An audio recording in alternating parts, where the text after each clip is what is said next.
Well, welcome everyone to the second keynote talk of JSALT. And today it's my great pleasure to welcome Barbara Schuppler here from Technical University of Graz as our second invited speaker. So Barbara actually studied physics and Spanish philology at the University of Graz and at Universidad Autónoma de Madrid. And she completed a diploma thesis in experimental physics in 2007. And then actually she told me there was like some difficult time whether to do thesis in the Spanish philology or something else. And it happened to be this something else.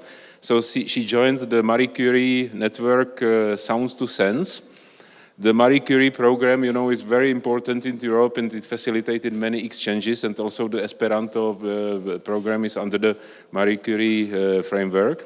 So she was for the thesis in Radboud University in Nijmegen in the Netherlands with the visits at NTNU in Trondheim. Then she worked briefly as a teacher in Graz, in the International Bilingual School, but then she made it to the Technical University of Graz with the FWF Herta Firnberg grant. And since she's the assistant professor and now associate professor at the TU Graz, and what are her research interests? Well, you will shortly see, I will not detail this. So that's it for the introduction, and I'm very glad that Barbara visited us already for the second time. She gave a talk here at BUT a couple of years back, and now it's her turn for the JSALT. Thank you. Thank you.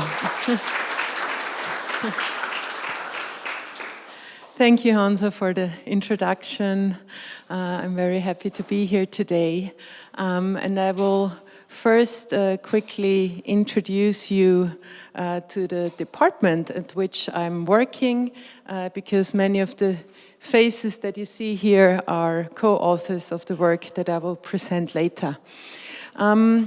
Our laboratory is called Signal Processing and Speech Communication Laboratory, and we are not formally divided in departments, but we have work groups, and as you'll see, several people are involved in several work groups, and we do a lot of cross-disciplinary and interdisciplinary work.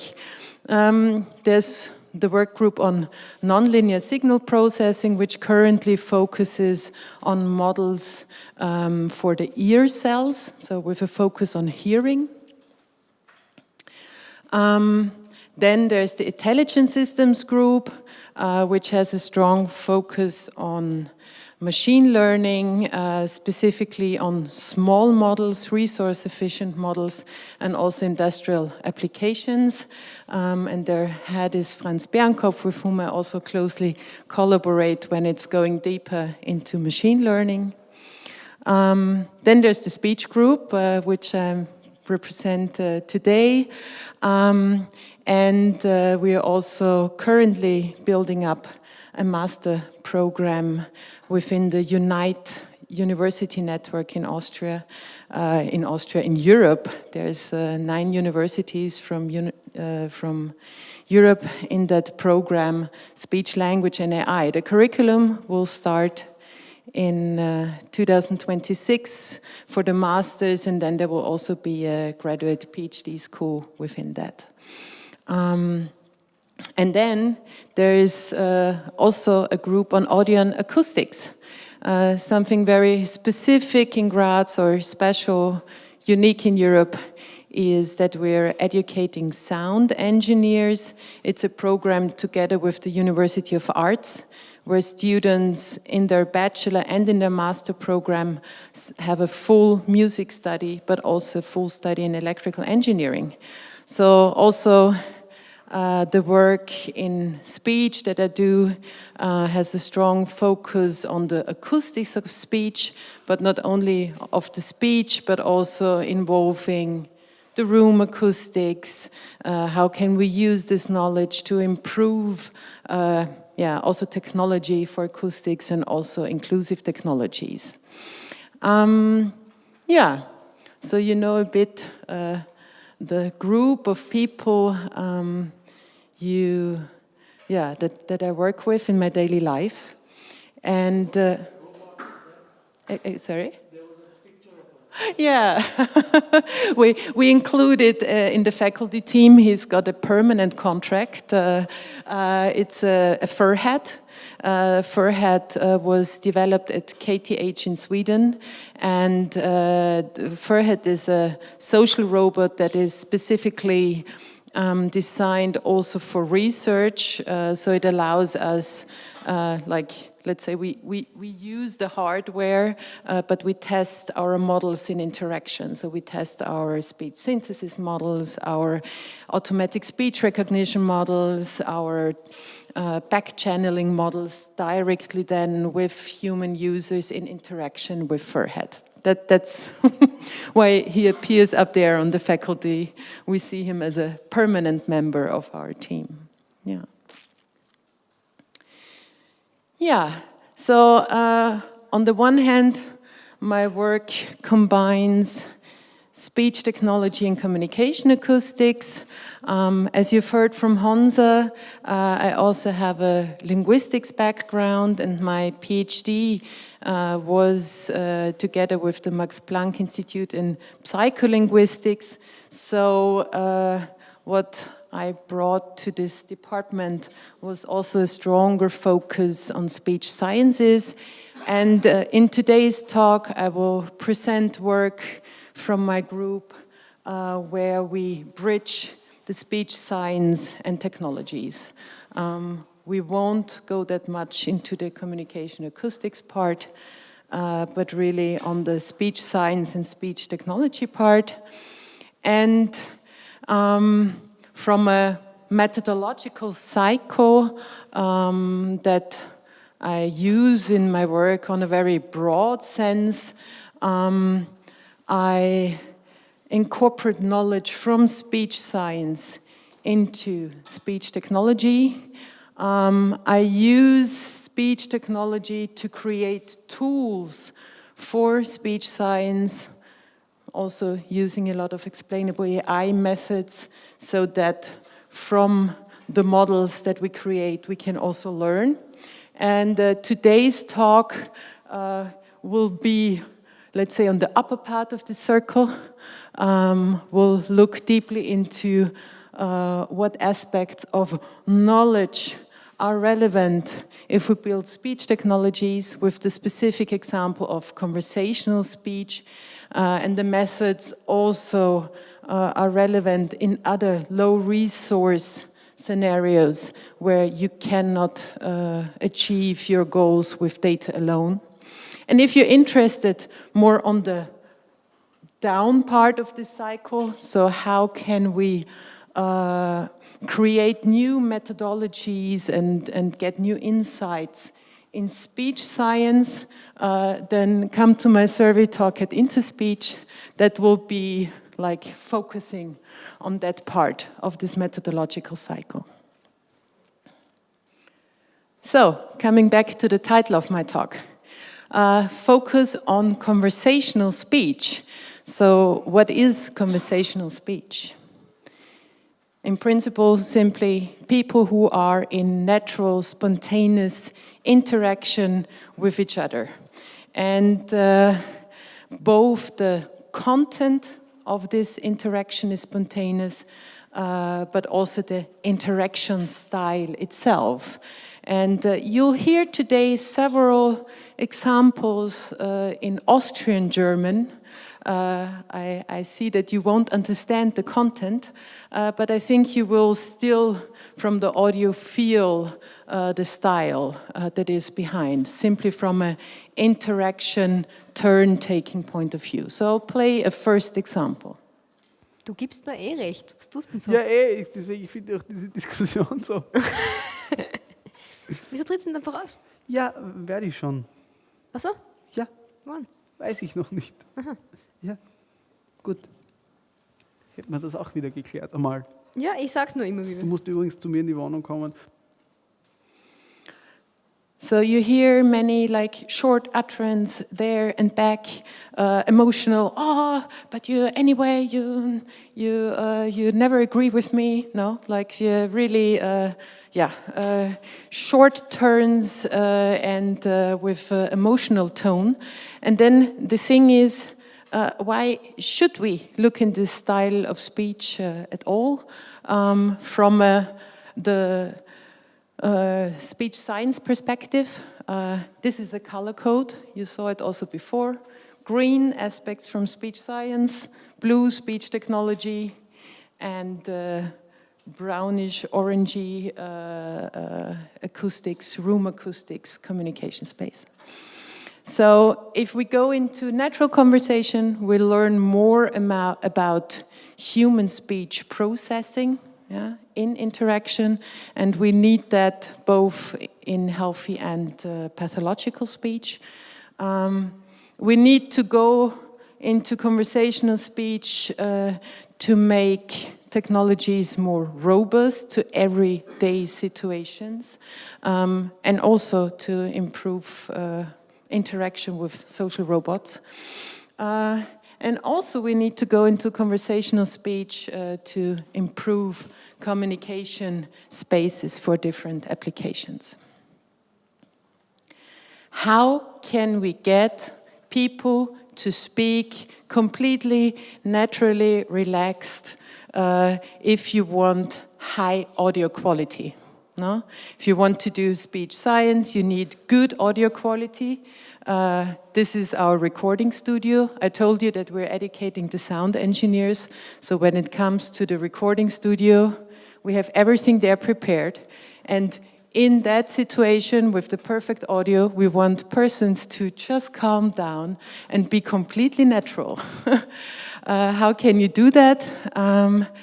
I started in 2013 and continued to collect to date the largest corpus of Austrian spontaneous speech, and it's one of the few in the world at all where you have completely natural conversations. I picked couples of persons who have known each other all of their life, 10 years, 20 years, couples, best friends, family members, brother and sister, mother and daughter.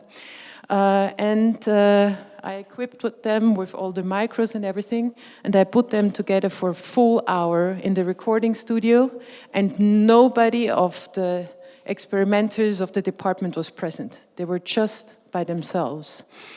And this is how you then get very emotional and natural conversations. We had couples fighting.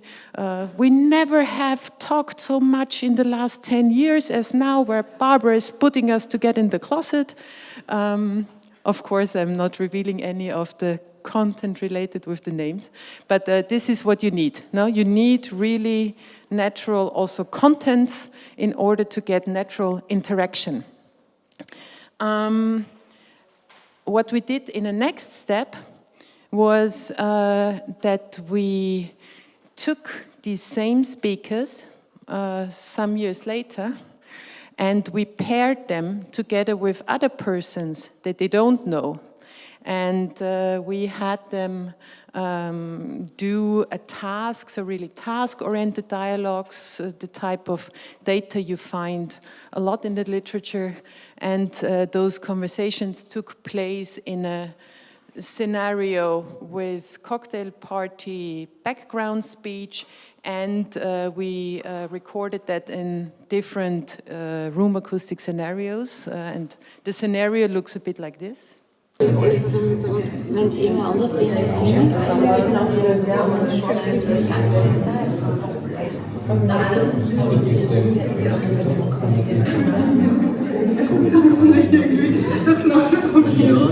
genau. Aber wobei das Steak war ausgezeichnet. Ich weiß nicht, ob so.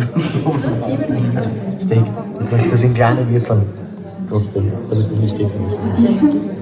Ja, aber es war weil alle anderen Menschen abarbeiten.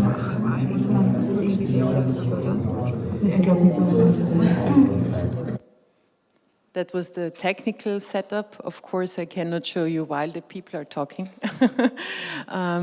But like this, we now have a corpus. We call it Graz Corpus of Read and Spontaneous Speech, where we have completely free conversations among friends.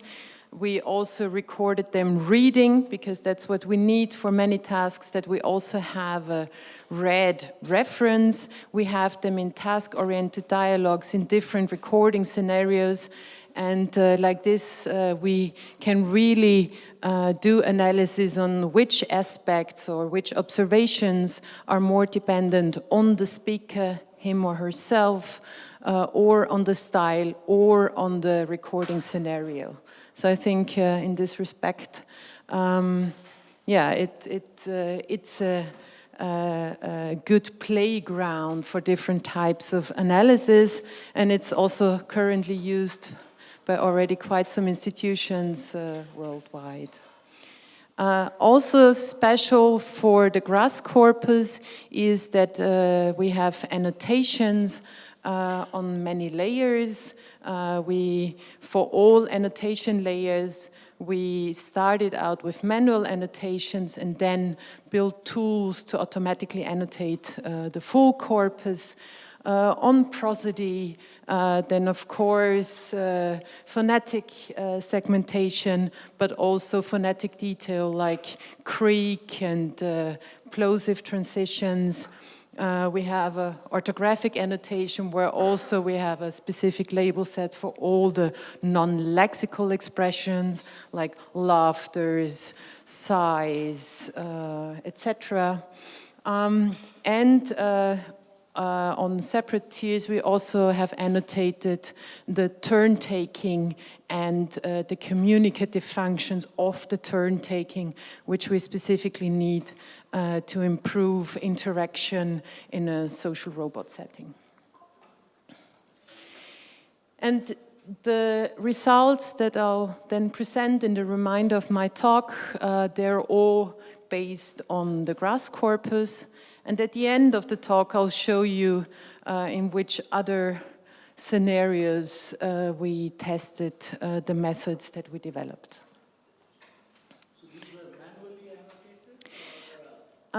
So for the prosody, we started out with annotating a subset manually and then built detectors for the rest. The same we did for the communicative functions, but not the full label set of the manual ones is also automatically there. The orthographic one was done completely manual for the whole corpus, because at the time the speech recognition system we had for Austrian German gave us less than 20% correct words. So we had to do it completely from scratch manually. And also with a lot of detail here, because only if the orthographic is really detailed, finely chunked, having all the non-lexical expressions also segmented, then a forced alignment works good. Because if there's errors in the orthography, then the phone segmentation goes wrong too. And also for the forced alignment, we compiled the big pronunciation lexicon that we still had to do, because maybe some of you know, but tools created for German, so German spoken in Germany, they don't work for spontaneous Austrian German. Yeah. If we read, it's fine, because we are taught to read German, but when we speak spontaneously, it goes wrong. Yeah. So it's a mix. Yeah. And while creating the tools, learning about which features are relevant, etc. Yeah. More questions on the corpus, since we're already in between? Okay, good. So now let's go a bit into cross-layer models. What do I mean by that? And why do we need it, or how can we need it? For this, I first go a bit into very basic old assumptions that are also the basis for most assumptions of models in speech technology, namely that in linguistics or in speech, we have a layered structure where each layer passes on the relevant information on the next. So sounds build up. Morphemes, they build up words. Words build up sentences.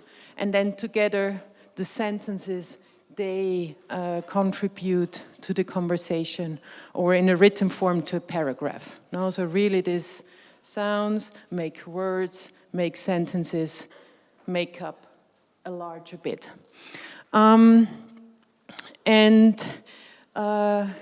If you look into a classical ASR system, this is exactly the layers that are represented. You model the sounds from the acoustic, then you put your phones together to form the words, and then with the language model, you try to model how these words together make up sentences. And with such an approach, on read speech, we can do that even with systems from many years ago. No, so there's nothing special about that, and the style sounds a bit like this. Oh, it didn't play the sound. Okay, don't worry. But for conversational speech, even with going more into detail there, our best results that we received, that was back then with a Caldi system, we wouldn't get better than that. Now a very different approach to seeing or viewing how meaning is created was proposed by Sarah Hawkins in 2001. It's a psycholinguistic model that inspired me for a long time. And that model assumes that the perceptual system accesses meaning, so the meaning that is created on the conversational level by using the most salient information from any combination of layers. Yeah? So not the information is passed from one layer to another, but all sensory information from any layer is combined. As I said, that theory has been out there for quite some time, and it was the inspiration for me back then in 2012 to try and come up with an ASR structure that allows for that. Since then, I've received 3 grants, continuously working on this model. Now, most of you grew up in times growing up in the sense of getting into speech and language processing, where the classical HMM-based ASR system was already out of date. Yeah. So for you, maybe the more natural way of thinking is anyway in terms of transformers. And this is exactly the link that you can also make to this theoretical model. This is exactly what transformers do. Yeah? Let's search for, in this moment, for the most salient information that is relevant to make meaning or to learn about the meaning in this instant. So we will look today into different challenges. We will see where does it help to take continuous features that are informed by speech science, acoustic features. Where does it help to go with categorical linguistic labels? And we'll look always into where or how much do those methods help for HMM-based and transformer-based speech recognition systems. I start out with an example for homophone disambiguation. Homophones are words that have the same phone sequence but different meaning. So the phonological content is the same, but the meaning is different. And if we think of sentences like this, where the word for is and for eat in German is a homophone, it's very easy to solve this with a language model, no? Because you won't confuse he is a vegetable with he eats a vegetable, no? So that's something where you can easily solve it with the language model alone. But in conversational speech, we have homophones that result from reduction, and we have homophones that have a complete different function. You'll hear an example where the word my, you will hear it several times, my, and it can mean oh, but it also can mean my. Complete different. And you would think, oh, I can solve that with the language model as well. You cannot if like here, and this is not an exception in conversational speech, but that's the norm, if your sentences are syntactically disfluent, if they're broken up in the middle of the sentence, etc. So if the syntax is not correct anymore, then you can also not distinguish it anymore with the language model alone. Let's listen to the example. Oh, why does it not want to play the example? Maybe manually? Ich hab das ist super, dass wir da jetzt zusammensitzen. Ich habe dir meine geniale, oder habe ich schon erzählt? Mit den Kontrolleuren im Bus. So here you have a sequence and none of the phrases is syntactically complete. There's not a single syntactically complete thing here. And what we did was that we did homophone disambiguation and combining language model with prosodic and durational features, and we see that the performance goes up quite a bit. And we did so for different types of homophones, those that result from reduction, those that are intrinsically homophonic, etc. Good. Here we have included prosodic and spectral information in form of continuous features. Does it also help if we add information on the pronunciation variation in form of a lexicon, in form of symbolic information? For this, we first did some more advanced pronunciation modeling, where we did not only look at specific pronunciation rules separately, but how they co-occur within a sentence. And then we picked the most likely pronunciation variants and their co-occurrences, and we added them both to a HMM-based CALDI system and to a WAF2VEC system. And you see, the increase or the decrease in word error rate was not that shockingly well, with 1.5% and 2.5% for the WAF2VEC. And then we looked a bit deeper. The figure you see here, we have the word error rate on the y-axis, and on the x-axis we have the values for different conversations. So not different speakers, but conversations.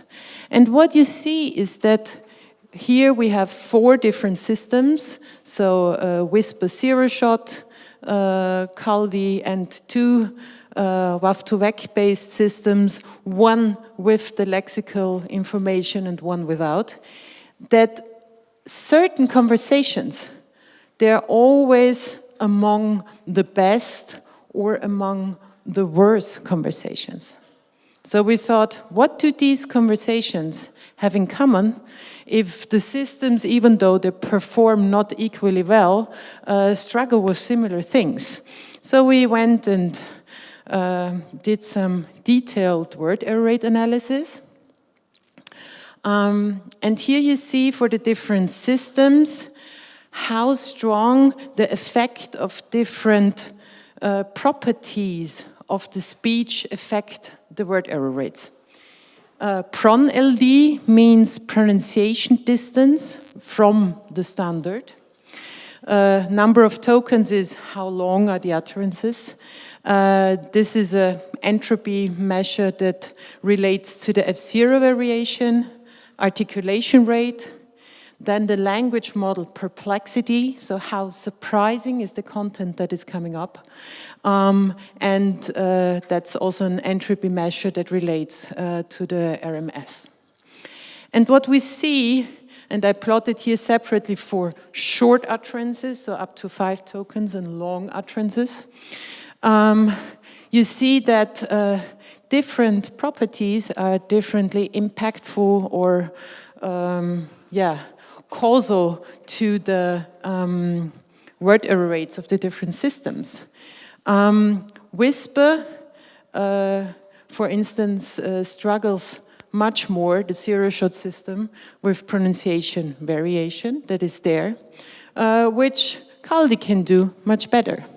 But for instance, in long utterances, Whisper, the transformer, can very well compensate for high articulation rates, but Caldi is struggling more there. Yeah? Yes? The y-axis, that's the, it's a feature importance measure that comes out from the interaction forest. So interaction forest is a type of random forest that does not only take into account the single effect of each of the features, but also their interaction. So it basically combines the advantages of a mixed model, where you can also get insights about the interactions of the features, but with a tree where you can have a broader spectrum of features that you can combine. And this is the importance in the prediction of the word error rate. Yeah. Thank you for interrupting me. Yeah. Yeah. And they have this specific importance measure because you can look at the features itself, but also in the interactive importance. Yeah. So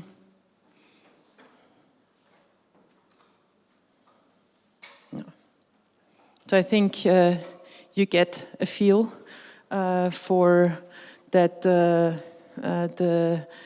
transformers-based systems in the Caldi is sensitive to different types of characteristics in the conversational speech. One of the main outcomes was that for short utterances, up to 5 words, that are far away from the standard pronunciation, Caldi delivered the best results, and Whisper the worst. And WAV2VEC, together with the lexicon approach, so where you combine the transformer with the knowledge, had the overall best performance across all conversations, also with the least variation. So that system was also the most robust. This approach in the same year where we worked on the journal paper came out in 25, but when we submitted that, there were also others in the field who made the observation that short and long utterances behave differently and need different treatment. There was one paper by Louis den Bosch, a former colleague of mine, who for Irish language, which also is low-resourced, showed that if on a word level you combine the confidence measures from the transformer and the Caldi, and then you pick the one who makes the better guess, so that you can significantly improve word error rate. And the Hungarian group with which I also work together showed that in spontaneous speech, if you simply build separate models for the short and the long, and you do a detection at first where you split them, that will then also help you improve performance. In my own work, I also work with pathological speech, where we have even less data than for conversational speech, and even less so for dialectally spoken pathological speech, but where you need high accuracy. And there I built the knowledge-based lexicon with rules derived from the observations of the speech therapist. And there we see, so I currently solve a task where we only have 100 minutes of speech. That's a step where we are going at the moment. Yeah. Good. Now we were at the pronunciation level. And we already saw there are lots of these fluent utterances, syntactically disfluent. There's a lot of work on disfluency particles like fillers that are inserted, but what with sentences that are simply syntactically disfluent? And we ask ourselves the questions, how well can humans at all recognize speech in such disfluent utterances if they were not in the conversation? No? In the conversation, you know, the two people, they understand each other because you obviously see that there's no misunderstanding. The conversation flows, but how well can a person from outside, if listening to such disfluent structures, transcribe what the person has heard? And I play you again the same example again, so you've already into that, where you have different types of syntactic fluency with respect to how they are embedded in the context. So the first two sentence fragments, they are linked to each other with no pause at all. Here, between these two, you have fillers. And between these two sentence fragments, there is a pause. Yeah? So we looked into the type of how these fluent segments or utterances are linked to each other. Does this affect how well we can actually understand the words that were spoken? I played once more, and you can just now focus on pauses, fillers.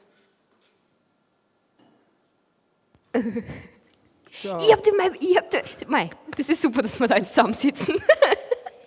Ich habe da meine geniale, oder habe ich schon erzählt? Mit den Kontrolleuren im Bus. Okay. And then we made two large experiments with many participants. Here, each bar is one participant in a transcription study, and here we do have the word error rate. In an experiment where we had disfluent structures where originally there was a filler, okay? And in some of the sentences we cut out the filler and replaced it with silence, and in the others we kept it in. And then we did a parallel experiment where we had other disfluencies that were with or without pause, but where there was never a filler before, also with a large number of participants. And the orange bars, these are different ASR systems. And we designed the experiments with the human participants and with the ASR systems completely equivalent. Yeah? So they had also the humans, they did not have any context of the conversation, they just heard these sentences in a controlled environment with the context that we provided. And you see that some of the systems outperform the humans.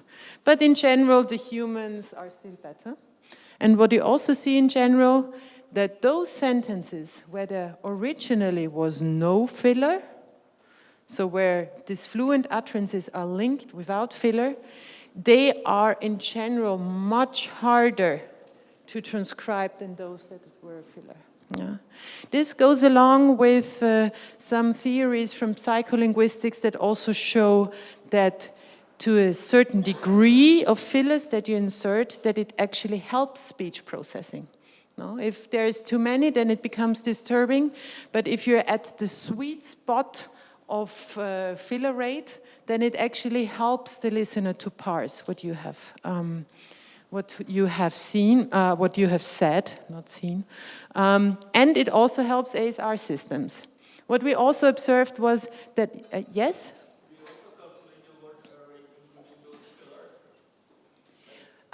We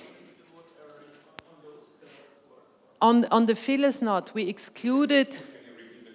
Okay, I was asked whether we also calculated the word error rate on the fillers.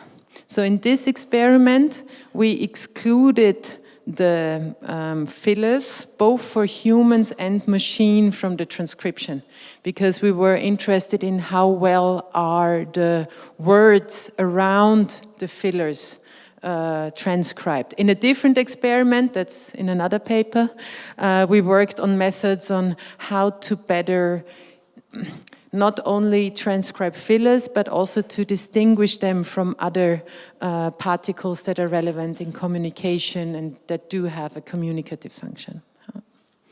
Mm-hmm. So still a question for the evaluation. Basically, this is the dialectal speech, right? Yes. So, for example, when you have mine as the correct form and my, Mm-hmm. the like colloquial one or dialectal. Yeah.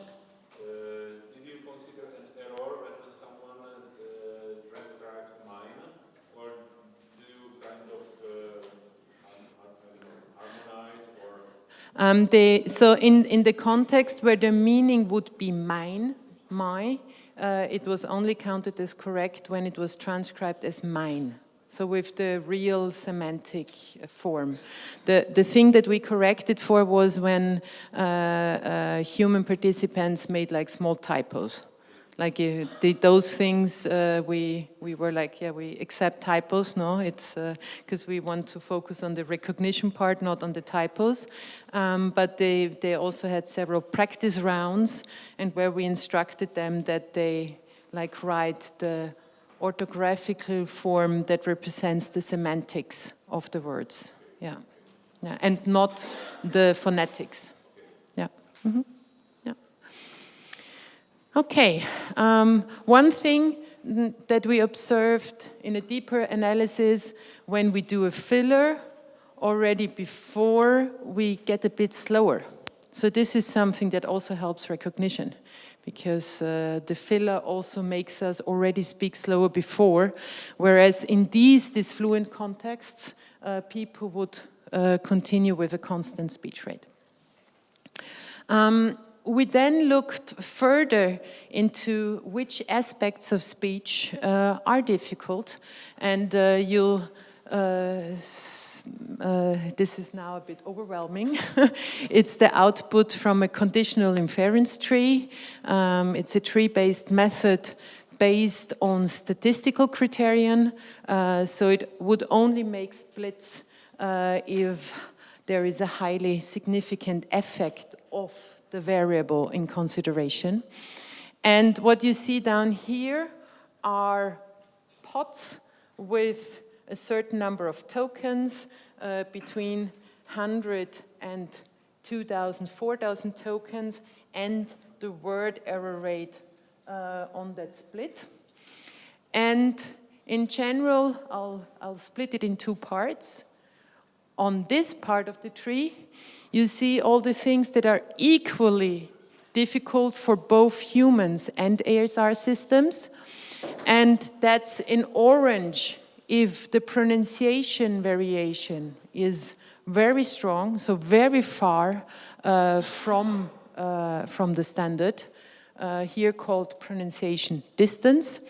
And here, again, the effect that with fillers, it's easier to parse, both for humans and machines. Now we go on the other part of the tree, where we see what is different between automatic speech recognition and human speech recognition. And one thing that is important, that humans can compensate for syntactic disfluencies, not only in the context with a filler, but also if there's just a slight pause, which ASRs cannot. And we also presented the stimuli with more or less context. And what we found that for ASR systems, if you present previous context, it's only helpful if that context was syntactically complete. If the previous context already was disfluent, it's better to make less context. Yeah. In pink, you again see articulation rate that we had before, which in each aspect, let's say on the broad level, it's always first important, was a sentence disfluent or not? And then, of course, if the articulation rate is low, it's not so much a problem than if it is high. Good. We've looked into several conversational characteristics, but so far we have not looked yet into both speakers. No, we have focused on one person with specific pronunciation, words in disfluent utterances that are a result of a lively turn-taking. But actually we're dealing with a conversation. So in this last bit, we'll look into a conversation as a whole. And what you see here is a representation of a part of a conversation between two male speakers. And here we have the time. And in colors, you see stretches of speech where people are giving over the floor to the other person, getting it back, giving feedback. So really turn-taking categories. And what you see immediately, without knowing anything about these categories in detail, if the colored boxes represent speech, these two speakers, they are speaking most of the time at the same time. Yeah. And then, of course, the question arises, what type of context, if we have such a lively interaction, and these utterances, turns, they are in average in our data only a little more than 1 second long, like they're really short utterances, no? What context is relevant, no? If you stay on the same speaker, then the context from the same speaker is acoustically maybe relevant, because then you have more information about the pronunciation of the same speaker. But in such a lively conversation with respect to context in the sense of semantics, it's more likely that if I look at this utterance, that what the other person said here is relevant for recognizing better this utterance, because some of the words were already spoken up there, no? Sorry. So we designed an experiment where we glued together the context in two different ways. The first thing you see is like just a separate original chunking in turns. Then first, we glued together all the speech from one speaker and provided our transformers the context where they should optimally work, with context only from the same speaker from before. But what we also did was to glue the stretches of speech together, combining the two speakers in the order they started in the original one. With this type of chunking, we thought, from an acoustic point of view, it could be relevant to have more context of the same speaker. And here, we are more likely to get in relevant content on a word level semantic point of view. What do you think? What helps more? Does it help at all? It's a bit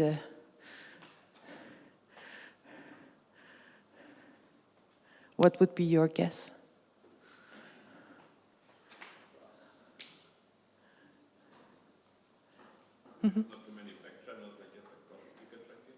The cross-speaker chunking, yeah. I was also, like, my hypothesis was the cross-speaker chunking would help more. It was very surprising because they both helped just as much, on average, over all the data. We then looked into more detailed in specific conversations, and then depending on the dynamics of the conversations, and these may change throughout 1 hour, no? In some contexts, the burst speaker chunking was significantly better, and in some, the cross-speaker chunking. But overall, we can say definitely the context helps, and already 20 seconds, we don't need to go up to the 30 seconds that Whisper wants. Here we are already at the best performance we can have. Each of the Whisper models, small to large, improved with the context significantly, but the two types of chunking didn't make any difference. And yes?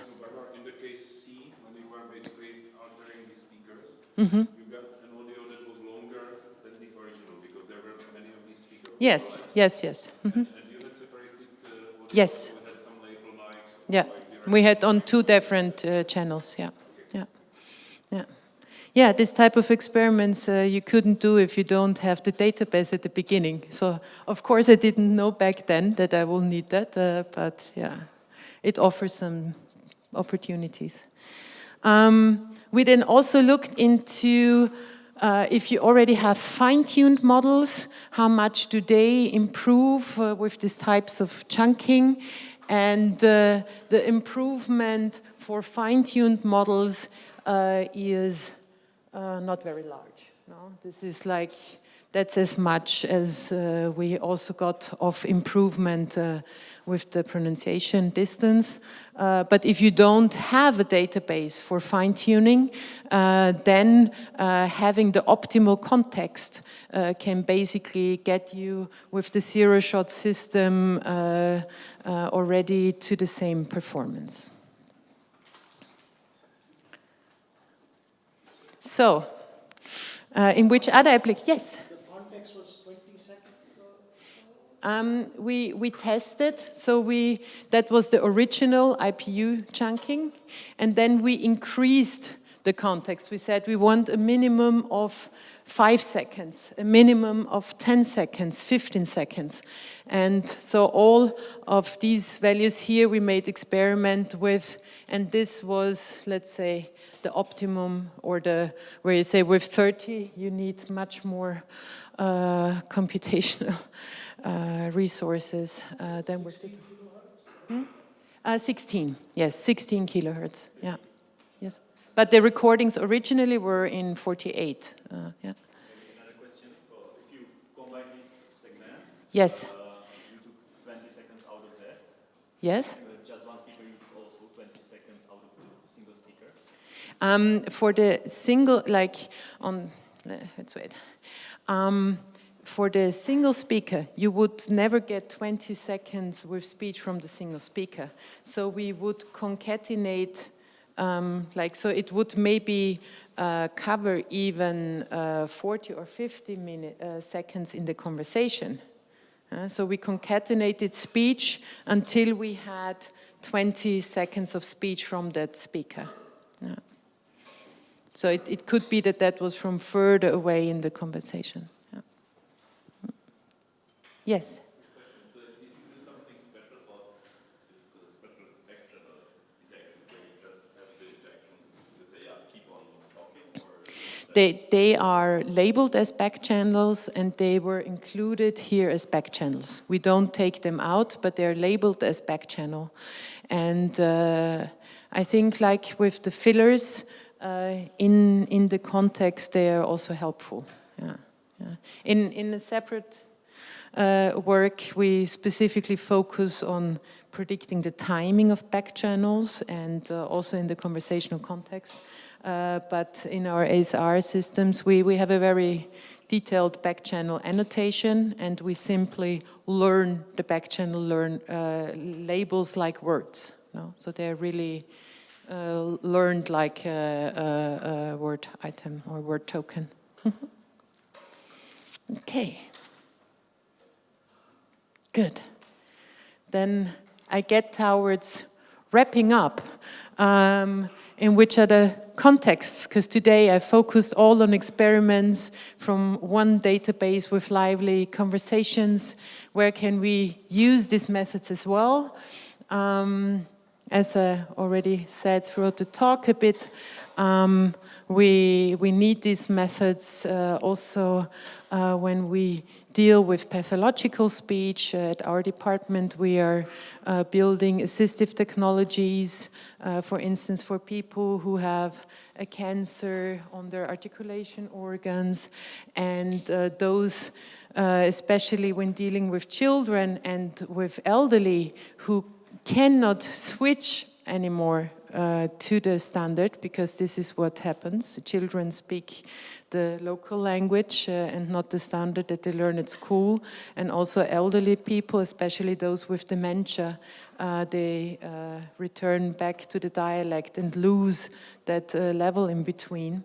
And there, for that purpose, we need these approaches, and also the necessity is there to really go and record spontaneous speech, which is a better indicator, for instance, for dementia detection than the classical style where the patients are asked to the clinical linguists in the hospital, and then they take turns and give some answers. Also, we are working on not only transcribing, but also modeling patient-doctor conversations. Also there, we require an exact transcription. And also there, we need to deal with various styles. I don't know how it is in your countries, but in Austria, hierarchy is a very big, important factor for style. So patients from different social and regional backgrounds, when they talk to doctors, you will get, let's say, a very specific style that you would not encounter in everyday life, mixing between really hyper-articulation and even wrong corrections of the standard that comes from this situation. And all of these works are done in cooperation with the medical universities in Austria, where we are lucky to be able to record data and analyze it. Then I'm also working on quite some other languages, for instance, on speech recognition for spontaneous Slovenian and Hungarian. I built prosody models for Egyptian Arabic, together with linguists from the University of Graz. So we also have a general university in Graz. And we are also building tools for language documentation, together with the University of Münster, where with the help of self-supervised speech representations, we built maps of languages and help with transcription directly from the audio. So that's a bit a broader overview. So coming back to the original slide, this is the tour, the journey on which I took you today. And yeah, thank you for listening. Thank you for asking in between the talk. I like that a lot. It's much more lively if you ask your questions or if you don't understand something right away. And of course, I'm open for more questions now. And I also use the chance to announce that we have several positions open. You can, for all of them, also just contact me and I forward you more details. Thank you.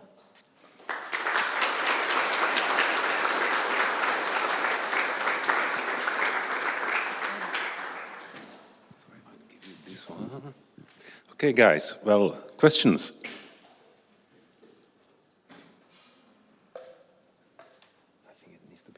Hi, Barbara, thanks. So could you go back to that slide where you had the humans transcribing disfluent utterances which have disfluencies and those that are disfluent but don't have, yeah, this one, right. So I was thinking about this. So first of all, it is true that spontaneous speech is just harder for machines, it's harder for humans.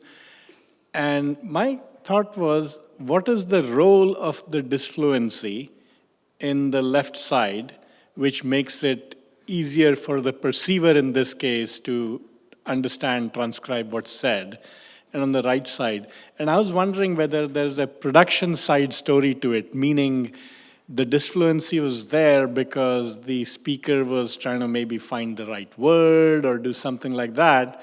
And one thought was, if there really was a production story behind why on the left side there was a filled pause, on the left side, on the right side there wasn't, is whether the word in question was articulated better on the left side as a result of the disfluency. Yeah, there are some details missing here that I didn't talk about. Yeah. So with respect to the what kind of disfluency, so did somebody stop and rephrase what they said before, or did they repeat something, or did they stop and continue the structure?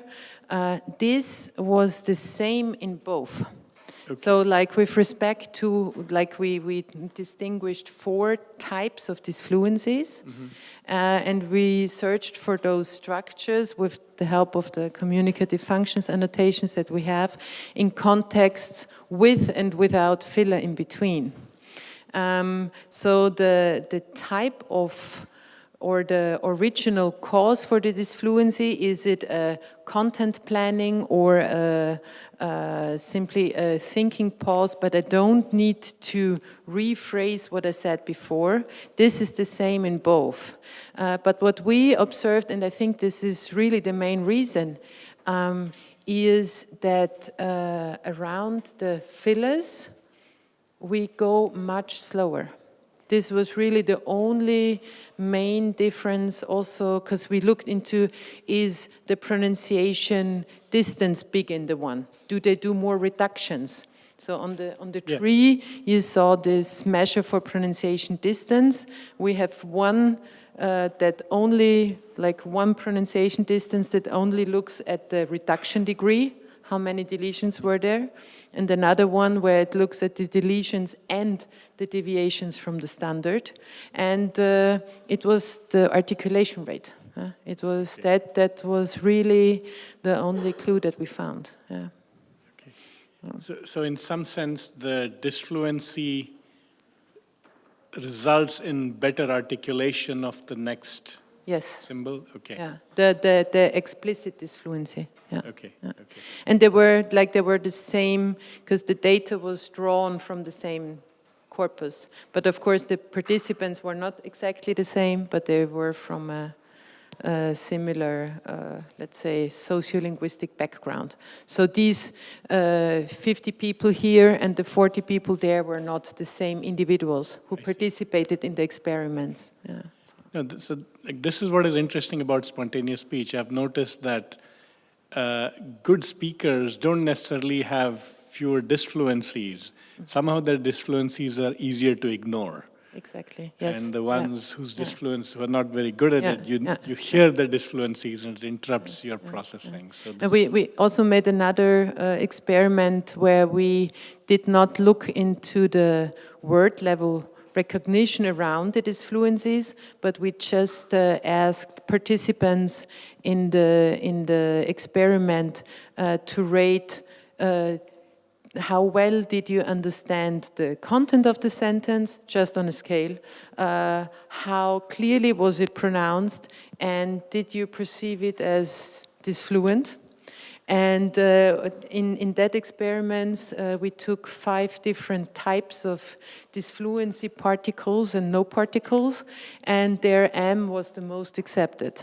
So there was one disfluency particle, it's ortho, which very often people, they rated as there was no disfluency at all. So they did not even notice.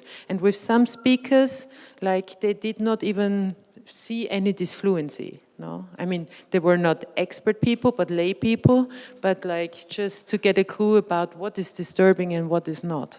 Yeah.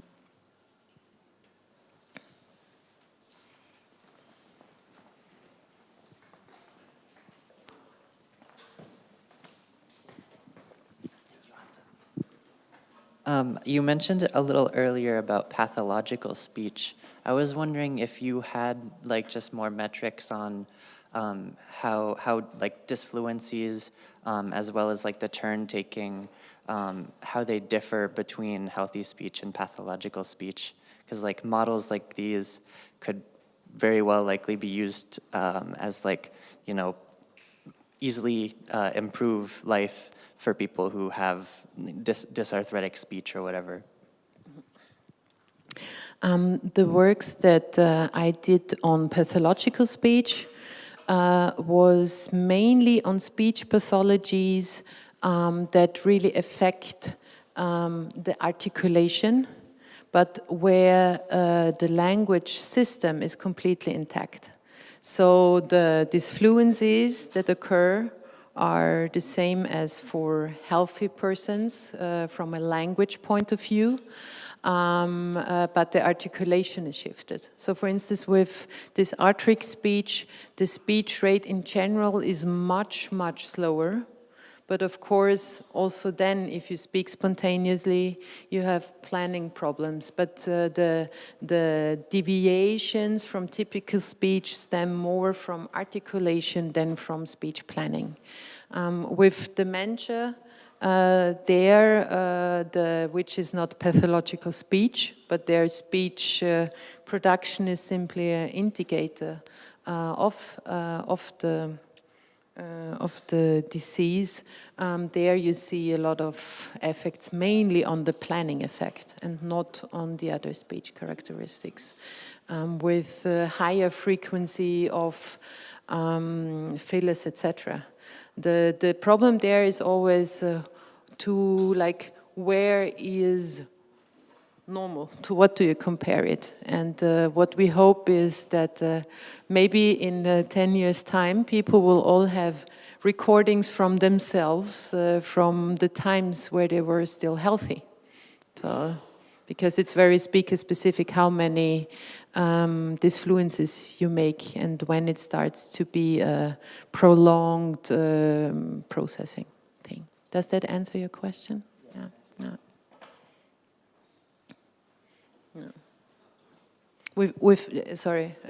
With child speech, it's a bit mixed because children, they're still learning the language. So even if they only have pathological speech, also their language system is still in development, but maybe in a, let's say, typical development, but it's also always changing. And also there, on the language level, the structures are not as you would observe them with adults. So there you get a mix too.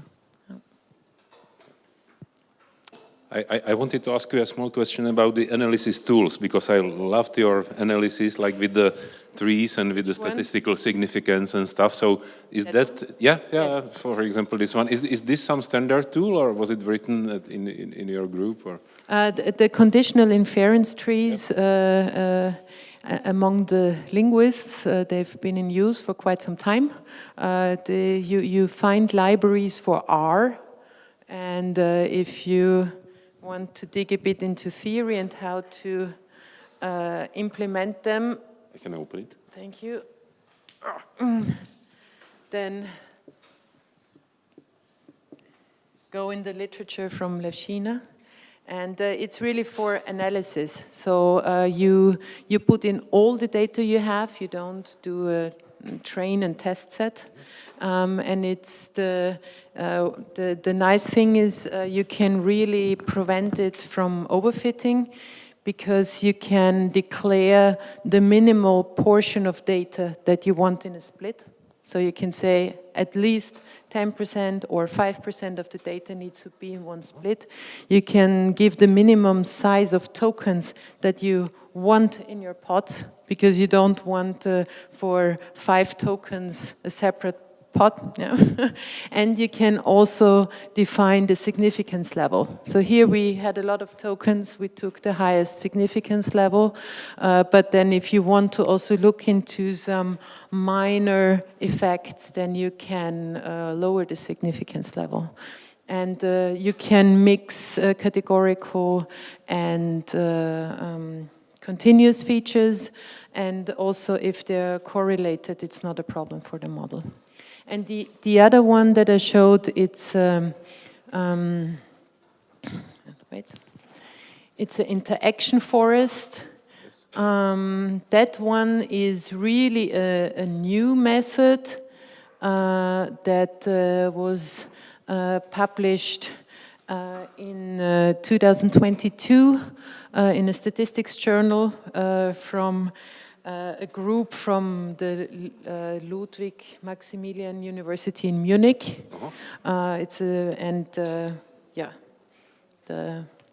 The citation, it's in computational statistics and data science. But if you search for interaction forests, you will directly get to that paper from the Munich group. And but they implemented it not on speech data.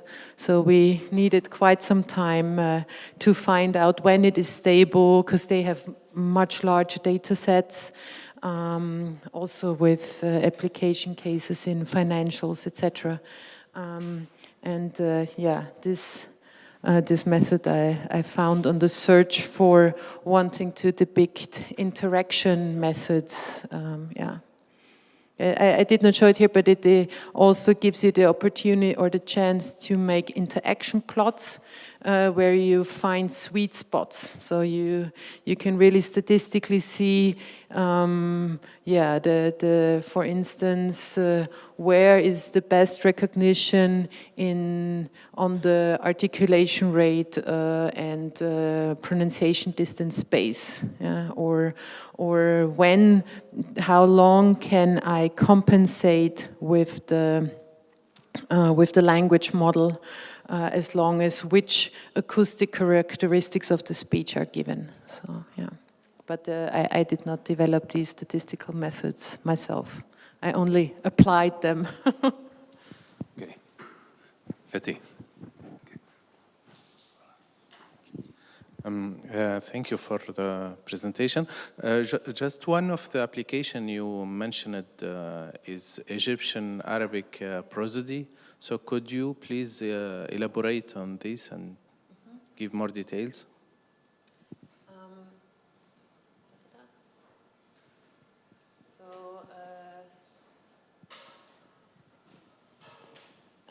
This resulted from a very personal collaboration, because when I came back to Graz from the Netherlands, I started to go more and more towards prosody. Before that, I was more on spectral features. And then I got in contact with Dina El-Sarka. She's a linguist in Graz who focuses on, she's Egyptian herself, on prosody of Egyptian and Persian, and compares it to rhythmical structures in the folk music of those countries.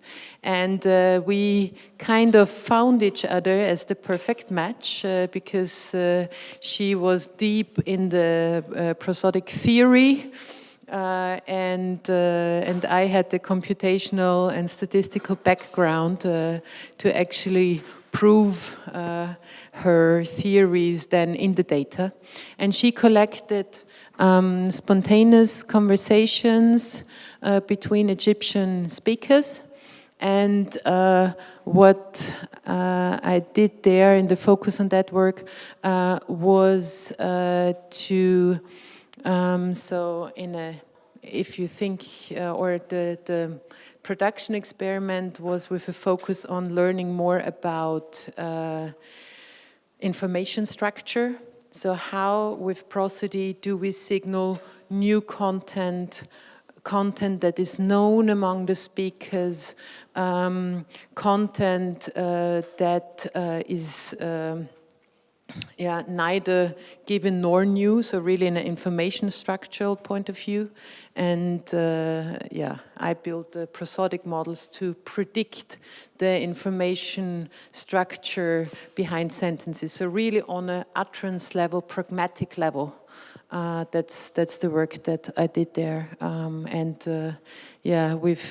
We've been working together on Egyptian Arabic for 10 years, and the last paper we brought out a year ago, where then we got into using GAMS for modeling of those features. So we never had a project, but it was a project to learn from each other. No, really to. Thank you. Yeah.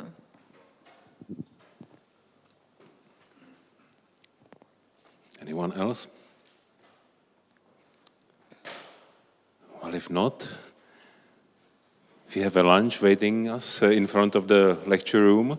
And I heard that some students want to meet Barbara, so Barbara will be around actually. So even if they are seniors talking to her, just don't be shy, like push them aside and talk to Barbara. There will be Barbara's table. Thank you very much, Barbara. Thank you again. Thank you. All.